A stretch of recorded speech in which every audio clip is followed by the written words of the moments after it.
హైదరాబాద్ లో దారుణం జరిగింది. బంగారం కోసం ఇంటి యజమానురాలిని హత్య చేశాడు ఓ యువకుడు. అనంతరం మృతదేహాన్ని స్నేహితుల సహాయంతో గోదావరి నదిలో పడేశాడు. నాచారం పోలీస్ స్టేషన్ పరిధిలో జరిగిన ఈ ఘటన పోలీసుల విచారణలో బయటపడింది.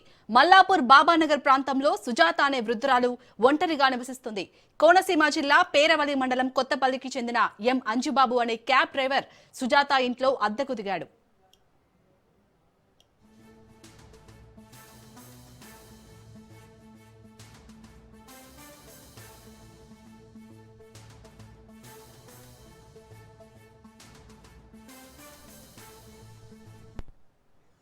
యజమానురాలి బంగారు నగలపై అంజుబాబు కన్ను పడింది. సుజాత ఒంటరిగా ఉండటాన్ని ఆసరాగా తీసుకుని నగలు కొట్టేయాలని ప్లాన్ వేశాడు.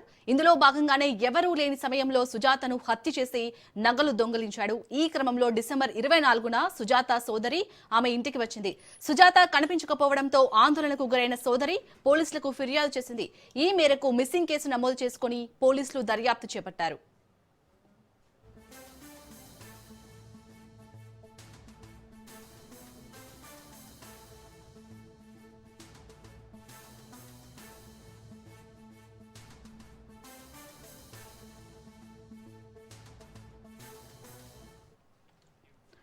సుజాత ఇంట్లో అద్దెకు ఉండే అంజుబాబు కూడా కనిపించకపోవడంతో అనుమానంతో అతన్ని అదుపులోకి తీసుకుని విచారించారు.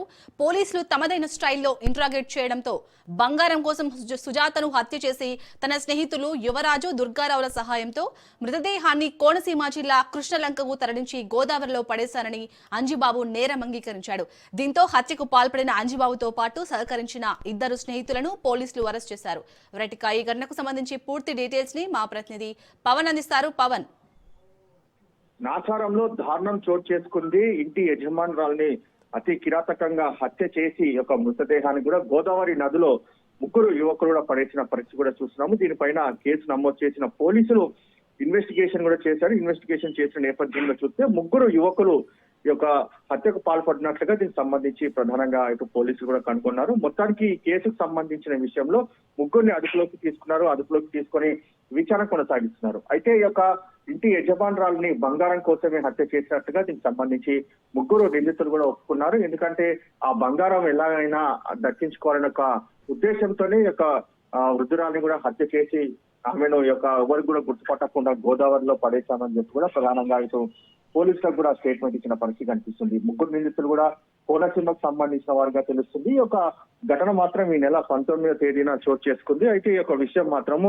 ఆలస్యంగా వెలుగులోకి వచ్చింది. వెలుగులోకి వచ్చిన నేపథ్యంలోనే పోలీసులు దీనిపైన ఇన్వెస్టిగేషన్ చేసిన నేపథ్యంలో బంగారంతో పాటు మృతదేహాన్ని కూడా తీసిన పరిస్థితి చూస్తున్నాం. ప్రజెంట్ ఇంకా దీని వెనుక వీళ్ళ ముగ్గురే ఉన్నారా, ఇంకా ఎవరైనా ఉన్నారని దానిపైన కూడా పోలీసులు ఆరా తీస్తున్న పరిస్థితి చూస్తున్నాం. మొత్తానికి ఈ ఘటనకు సంబంధించి ప్రధానంగా ఇంకా అన్ని కోణాల్లో కూడా దర్యాప్తు చేస్తున్నామని చెప్పి పోలీసులు కూడా చెప్తున్న పరిస్థితి కనిపిస్తుంది. అలాగే పవన్, సుజాత వాళ్ళ చెల్లె ఏమంటుందంటే ఎప్పుడైనా ఇతనిపై అనుమానం వచ్చిందా సుజాతకి? అయితే వీరంతా కూడా ముగ్గురు చూస్తే మాత్రము ఎప్పుడు కూడా ఇంటి యజమానులతో మంచిగా ఉండేవారు. అయితే ఒక్కసారిగా ఇలాంటి ఘటనకు పాల్పడ్డ విషయం తెలుసుకోగానే తాము షాక్ గురయ్యామని చెప్పి కూడా మీ యొక్క మృతురాలికి సంబంధించిన వారి సోదరుడు కూడా చెప్తున్న పరిస్థితి కనిపిస్తుంది. మొత్తానికి ఓవరాల్ గా ఈ కేసుకు సంబంధించి అన్ని కోణాలు ఇన్వెస్టిగేషన్ చేస్తున్నామని చెప్పి ప్రధానంగా ఇటు పోలీసులు చెప్తున్నారు. Right, thank you Pawan.